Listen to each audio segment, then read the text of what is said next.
मुख्यमंत्री एकनाथ शिंदे यांचा आज रत्नागिरी दौरा होतो आहे आणि त्याच अनुषंगानं आजच्या दौऱ्यातून कोकणातील महायुतीच्या विधानसभा निवडणुकीच्या प्रचाराचा बिगुल या ठिकाणी वाजणार आहे।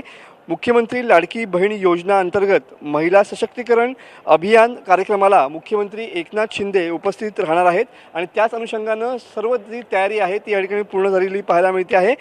मुख्यमंत्री एकनाथ शिंदे यांच्या उपस्थितीत रत्नागिरीतील विविध विकास कामांचं भूमिपूजन आणि उद्घाटन देखील होणार आहे। त्यामुळं या खऱ्या अर्थानं जर बघितलं तर शिवसेना आणि कोकण यांचं एक वेगळं नातं आहे आणि त्याच अनुषंगानं काही महिन्यांवरती येऊन ठेपलेल्या विधानसभा निवडणुकीच्या अनुषंगानं मुख्यमंत्री एकनाथ शिंदे यांचा आजचा दौरा हा महत्त्वपूर्ण मानला जातो आहे।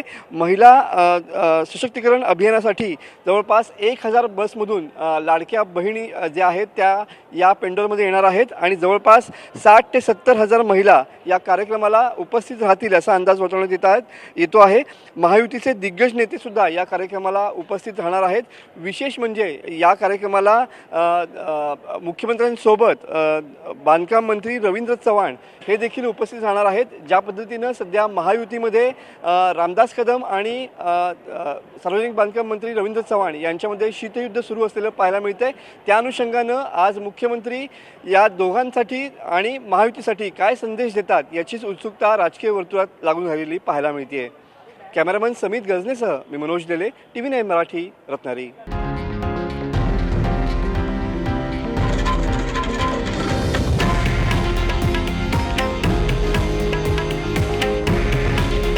हे आहे देशातील नंबर 1 न्यूज नेटवर्क आणि आपण पाहत आहात TV9 मराठी।